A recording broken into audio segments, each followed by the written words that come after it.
What's the story, Morning Glory? What's the word, Hummingbird? Thank you so much for clicking on my channel and for joining me for another review of Married at First Sight. Season 14 has already started. We're back in Boston, Massachusetts. We have 5 brand new couples and a plethora of issues, as always. So, I did watch the matchmaking special. I wasn't paying too close attention because it was playing while I was working, so I didn't make any notes at all. I do remember the couples. I do remember something significant about each couple, but the main thing that I'm going to be doing is I'm going to be reviewing the blurbs that were written for each couple on the Lifetime website and giving my opinion on them. Now, there's not much to go on because it is just the matchmaking special, so I'm not here to make predictions of who I think is going to last, who's not going to last, because I don't know enough about them. And of course, I haven't seen them interact with each other at all. But it's just going to be like a little introduction for me of who these people are for season 14. So we're going to start off with Alyssa and Chris. Now, what I do remember about Chris is that, okay, he was a decent looking guy. I think he was pretty tall. And I remember he had like this huge dog crate in his apartment. And I think it was Dr. Pepper that came to visit him. And she asked him, "Where's the dog?" And he said, "I don't have one yet, but I plan on getting one." So he had this huge crate. And inside the crate were all the stuff, I guess, that he would need for a dog, a pet dog. But he didn't have a dog yet. So that's what I remember about Chris. Another thing about the matchmaking special that I don't really care for is I don't understand why Dr. Pepper, when she visits people's homes, I don't, and I know she claims that she can tell a lot about a person by digging through their underwear drawer, but it's just so creepy to me that she does that. Like, it really creeps me out whenever she does that. Why are you touching another grown person, a grown stranger's underwear? And she does it for the women. She doesn't do it for the men. I don't think she does it for the men, but she does it for the women. And I just never understood why she's so fascinated by that. Okay, so they have lingerie. So what? I don't get why she gets a kick out of digging through people's underwear drawer. Anyway, moving on. So another thing about Chris that I remember is that he wasn't very memorable. I don't remember anything else about him. I hope that he's going to have a personality, but I'm worried that we are going down the track of Ryan from season 13 Houston. Because to me, Ryan was so comatose, so flat, so uninteresting. When he got angry, he got a little bit interesting. But of course, we don't want to see him angry all the time. So I hope that Chris is going to give us more life, but it doesn't really look like that. Anyway, so Alyssa, what I remember about her, she was a huge animal lover. I remember that. In fact, when they told her the news that she was going to be matched, or that she was matched, she was, I think, in a barn or something, and she was tending to a horse. So she loves her animals. And I also remember, I think it was Pastor Cal that visited her home, and he asked her about her past relationship, and she said that I think she said it kind of ended abruptly or something. And Pastor Cal asked her, "So what happened? Why did y'all break up? Why did the relationship end?" And this girl literally said, "I don't know." And that was kind of worrisome to me. It's like either she's not opening up enough, or something happened and she doesn't want to reveal like exactly what went down because it might put her in a bad light. And that's why she just kind of, brushed it off. But which is concerning for me. Like, is she going to be transparent enough and exactly what happened in that relationship? And if you don't want to talk about it, just say, "Hey, I don't want to talk about it." But to just be like, "Oh, I don't know what happened. He just broke up with me and I don't know why." That was a little bit concerning. Like, she's hiding something. So anyways, let's talk about Alyssa. 30 years old. She devotes her time to rescuing animals all over the world, leaving little room for dating. Her last relationship ended in heartbreak, but she didn't know how unhappy she was until it was over. She didn't know how unhappy she was until it was over. So that probably means that when she was in the relationship, she was not paying attention to any of the red flags or the clues that were going on that was letting her know that this relationship might not be for you. So until it was over, I guess that's when she finally felt some type of relief, felt some type of happiness. And so therefore, when she was in it, she didn't realize how unhappy she was when she was in it. So that just kind of shows that she's got this really huge oblivious side. So hopefully in her relationship with Chris, in her marriage with Chris, she is more self-aware of what's happening. And if there are any red flags or any issues, she's able to address them and deal with them head on. Chris is 35 years old, has had back-to-back long-term relationships since he was in high school. So he's a serial boyfriend. He's a serial relationship person. Back to back relationships. That's very concerning to me that someone is constantly jumping from one relationship to another. Either they're trying to not feel the pain of a breakup, so they hurry up and get into another one, which I think is not good, or they're constantly looking for the next thing. They're in a relationship, it's wonderful, it's good, they're happy, and then for whatever reason, it's not that way no more, and they're trying to hurry up and move on to the next. He needs the expert's help finding a match because he's learned that in his relationships thus far, he and his girlfriends are incompatible once the honeymoon phase ends. He hopes the matchmakers will be able to find him a woman who will keep his interest long term. Dating apps are just not getting the job done. Okay, so once the honeymoon phase is over, they say that he is incompatible with his girlfriends, and it also says that he's in back-to-back long-term relationships. But then when the honeymoon phase is over, they're no longer compatible. When the honeymoon phase is over, that's when the real deal Holyfield begins. That's when you really get to know who that person is, and that person gets to know who you are. So if that's when things are falling apart, just about in every single relationship, that's a huge red flag on how he deals with relationships. So that's very concerning, but we'll see how that happens. So that's Alyssa and Chris. Let's move on to Noi and Steve. I definitely remember Noi and Steve. So Noi, she is from Laos, and I think when her family came to the United States, I think they were in a refugee camp.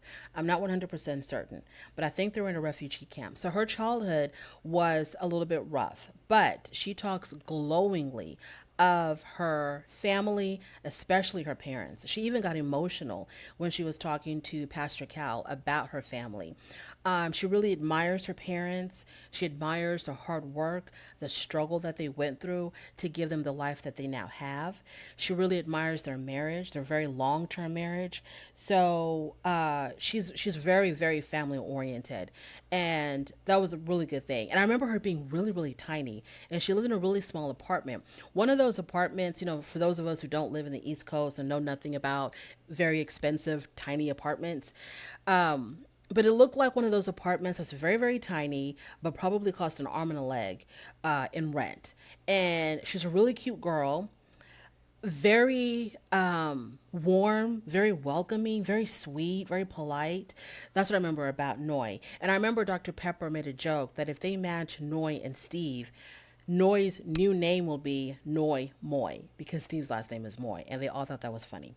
So Noi, 33 years old, is known in her group of friends as being the one who loves easily and freely, and it has admittedly gotten her into some trouble in the past. I wonder what that means.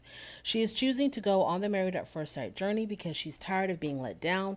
She trusts that the experts will have her best interest at heart. So what do? Because they have her best interest at heart, they match her with someone who's unemployed. Yes, Steve has no job. So Steve, 38 years old. Throughout his life, Steve has had incredible examples of healthy, happy marriages.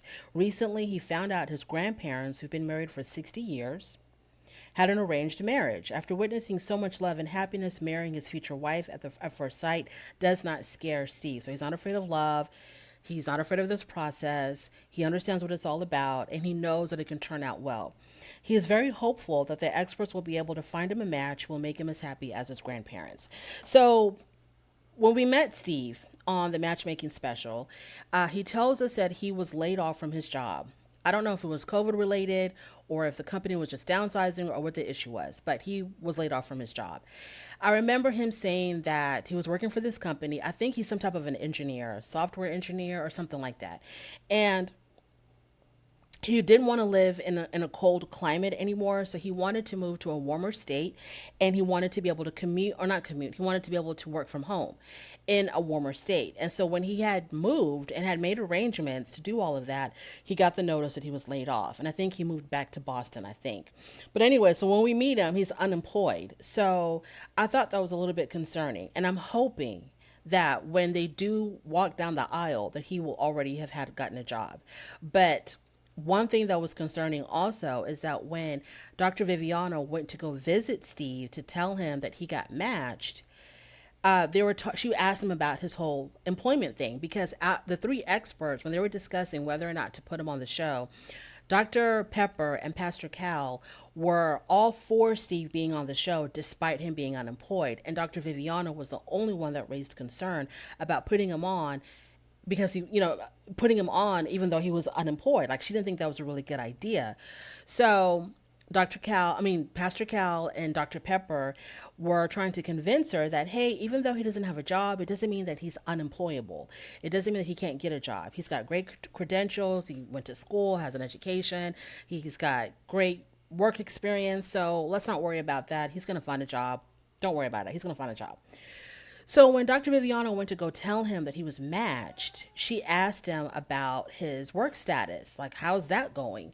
And he said, I could be wrong, but I think he said, well, if we're going to buy a home or when we start having a family, I'll definitely have a job. And the look on Dr. Viviana's face was of dire concern. She was like, okay. So he made it seem like he's definitely willing to work, but it has to be because of some life-changing events. That was kind of strange to me, because I think he said, yeah, I'll have a job. Like, if we start planning on having a family or buying a home, I'll definitely have a job. As if he was saying he wouldn't have a job otherwise. So I don't get that. I didn't get that at all. So I'm going to hope and pray and believe and have confidence that by the time he walks down the aisle with Noi, he will already be employed. Other than that, they're a really cute couple. I think that might be a good match, despite him not having a job. And the experts said that they would be a good match because they're both very family oriented. They want to have a family. They believe in family. They're close to their own family. And they both have good examples of long-term marriages. Noi with her parents, and Steven probably with his parents, and definitely his grandparents. And Steven has seen the positive outcome of an arranged marriage. So he will hopefully come into this with a positive attitude. And if Noi has any doubts about the process, he'll be able to convince her that it's worth taking a chance on. So that's Noi and Steve. And they also share something else that they have in common is their culture. I think they're both of Asian American descent. So let's move on to Jasmina and Michael. Jasmina, 29 years old. She knew early on that she had a passion for children, so she dove into her career helping local youth as an early childhood education teacher. After witnessing many failed relationships in her family involving infidelity and having gone through the same in her own past relationships, Jasmina has done the work and healed from her trauma. She is truly ready to settle down and hand off the reins to the experts. They matched her with Michael, 28. Michael has tried all the dating apps, but with no substantial results. A heart-to-heart conversation with his sister led to him signing up for Married at First Sight because he wants a wife and a family, but hasn't been able to make it happen on his own. Michael trusts the experts and can't wait to see the magic they create for him in finding his perfect match. So when they first matched these two people, I didn't think it was a good idea. I didn't think that they would be good together. But now that I see this picture, and this picture was probably taken at least several weeks into the process, maybe, I don't know when this picture was taken. But when I saw the picture, they looked really comfortable with each other. They didn't look awkward. They didn't look staged. They looked really comfortable with each other. So this tells me that, maybe this is going to work. I mean, here I am being all superficial. basing my judgment on a picture. But the picture, so to me, the picture says a lot because Alyssa and Chris, I think that picture looked kind of awkward. It looked kind of stiff. Chris looked definitely stiff. Alyssa maybe not so much, but Chris looked a little bit stiff. Noy and Steve, they looked comfortable, and Jasmina and Michael, they also look comfortable. So Noy and Steve's picture, Jasmina and Michael's picture, it looks like they're just a regular couple chilling at home in their apartment, and someone was just like, hey, can I take a picture real quick? They look that comfortable with each other. So now that I see them together like this, I have a lot more hope for them. One thing about Michael that I do remember is that when Pastor Cal was talking to him, he called his sister. And the sister said that Michael is the life of the party, that he's the comedian of the family, that he's always making people laugh. And Pastor Cal kept on asking her, this Michael here, your brother Michael? Because he didn't seem like that in the matchmaking special. And of course, maybe he just needs to kind of warm up being in front of the cameras and having, a camera crew around him all the time. Then we'll get to see the real Michael. But he didn't seem like someone who was the life of the party and the comedian of the family at all. So hopefully that part of him will come out soon. Jasmina, she seemed really reserved. She seemed really like low key, very conservative, her personality. She wasn't like she was just very reserved. And when Pastor Cal told her that she was being matched, she cried because she was so happy. And we did get to see a little bit of her personality when she had her little one-on-one time with the camera. I guess like her little confessional. She said, I don't remember what she said, but I remember she said something funny. Kind of made me giggle. So it was about her being matched, and she took her ring. She had on a ring on her right hand, and she took it off and she put it on her wedding ring of her left hand. And she kept on like showing it to the camera like that. And it was just really fun. It was a really funny, cute moment. So hopefully there is some personality in her, and hopefully this couple, is going to be a good match because from the picture, I like it. Let's move on now to Katina and Olajuwon. Now, Katina and Olajuwon, I didn't like them as a couple. I didn't think they should have been matched at all. So, Katina, 29 years old, has spent the last 2 years on a self-love journey.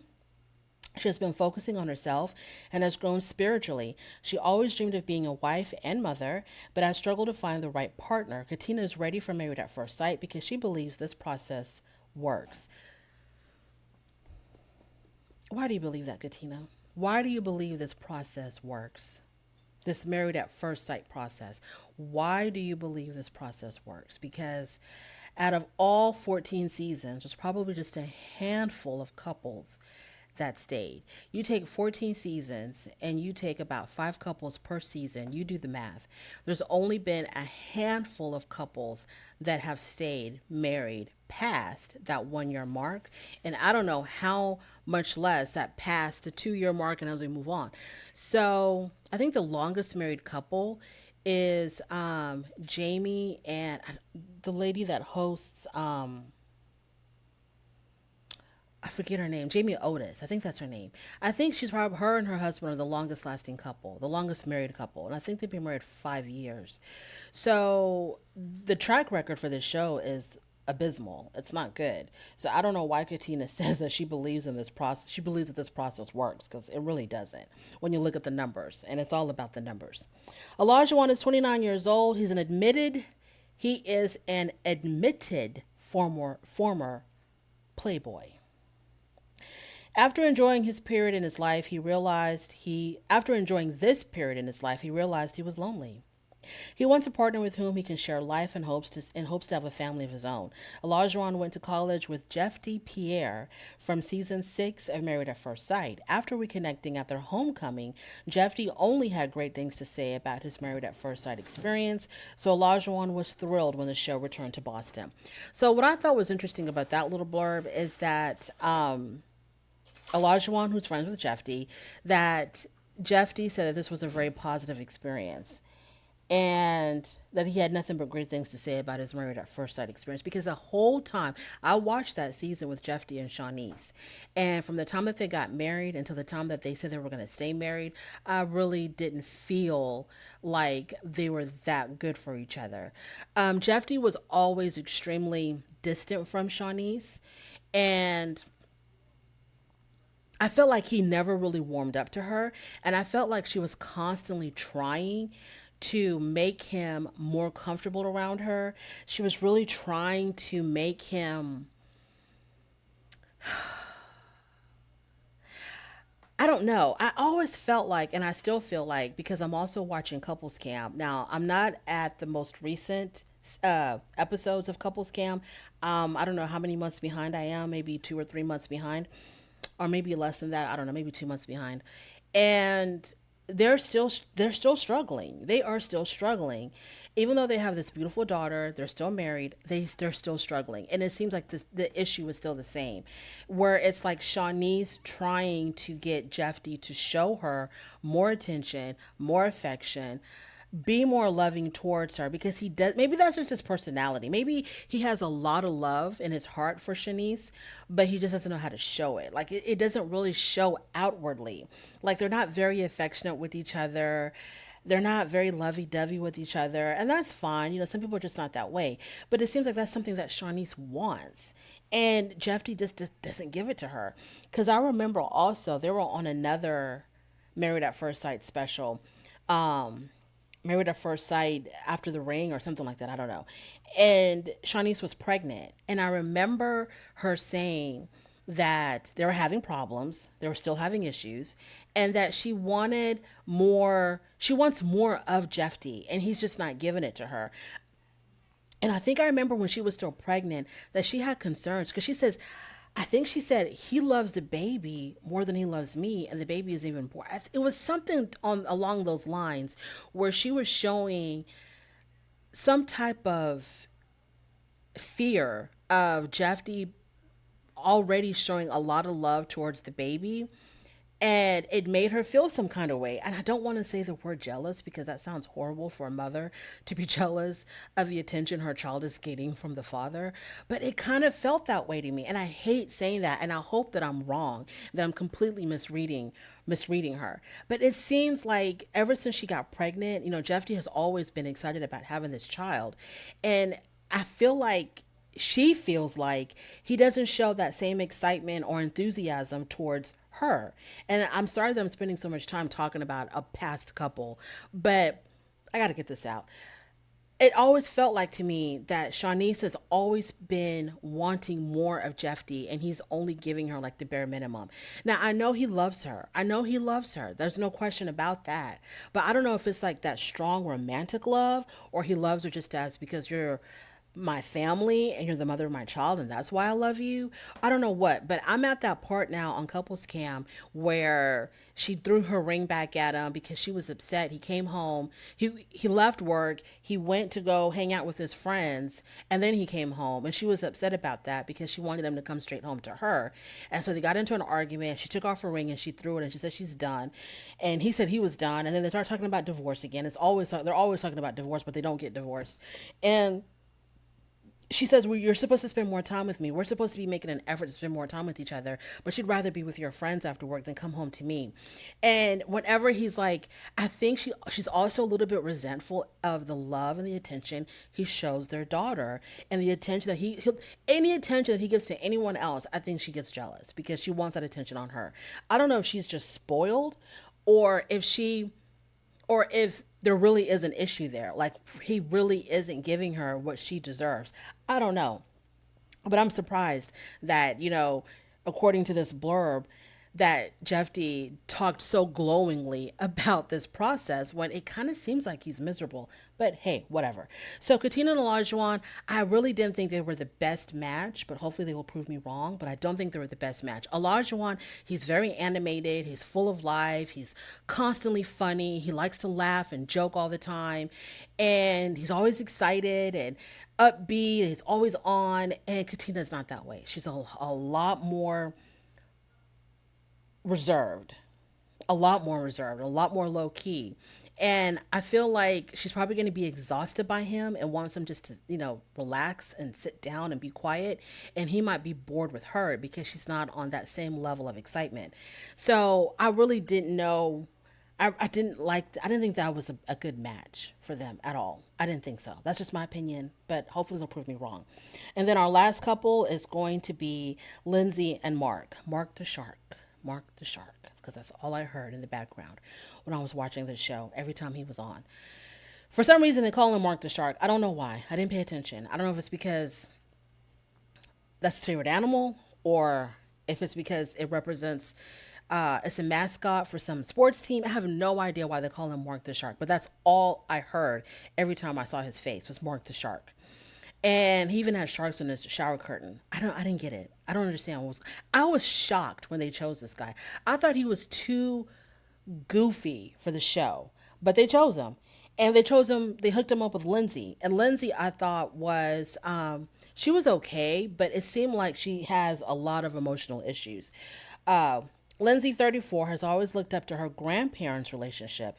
They've been married for more than 70 years. Having learned a lot from her past relationships, Lindsay knows both what she wants and what she brings to the table. She firmly believes that the experts will be able to find her not just a man, but a partner in life. Mark, 37, has wanted to be married his entire life and has been on multiple dating apps, but meeting women who aren't ready to be a wife is frustrating for him. Nicknamed Mark the Shark, he even applied to be married at first sight the last time the experts were in Boston, and he feels that married at first sight is destined to be his ticket to love. He's hopeful he'll finally get the answer to the question he's been asking for a while now. Mrs. Shark, where are you?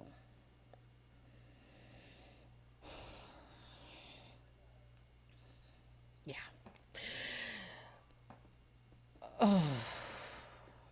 It might work, y'all. It might work. If I had to put my money on it, I'd say no. I would say no. He's been wanting to be married his whole entire life. He's 37 years old and he meets women who aren't ready to be a wife. Or are they ready until they meet you, Mark? Every time that I saw Lindsay, she was crying. She was on the verge of tears every time I saw her. I don't know what type of past relationship trauma she's been through. I don't remember. But she was always crying. So this is going to be interesting. I don't have a lot of faith in this. And from their picture, the picture looks awkward. The picture looks really, really awkward. I like the photos where the people look natural and not, they don't look like they were posed. You know how you'll take like a Barbie and a Ken and you'll move their arms and you'll pose them and they're very stiff, you know? Some wedding photos are like that and I hate it. I hate it so much. I like the photos that even if they are posed in that way, you wouldn't think it. They look very natural, as if the photographer just like snuck up on them and took a picture. Those are the kind of photos that I like. The photos that are just very natural. Um, like you just caught them at the right time, at the perfect moment. You caught this beautiful picture.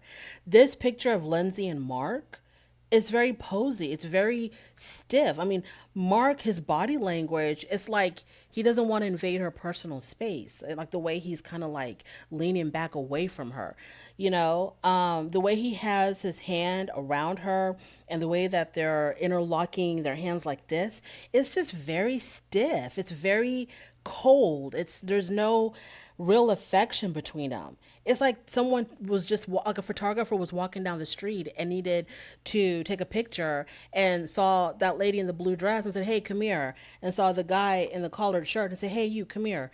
Can y'all take a picture for me, please?" That's what it looks like. It doesn't look like a married couple. And I know when this picture was taken, they were already in the process. They're probably already married.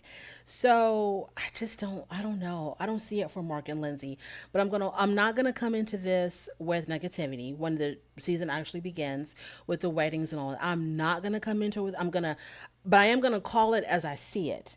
I'm not gonna have any type of prejudgments of, oh, they're awful together, or no, I'm not going to do that. I'm going to have a very open mind and I'm going to be rooting for every single couple. And I'm always going to seek out the positivity before I call out the negativity, but I will call it out.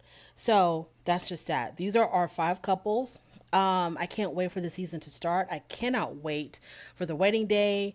The whole pre-wedding stuff, I may or may not review it. I don't know because that stuff is very, very long and very, very, most of the time it's quite boring because you're just excited to get to the wedding day.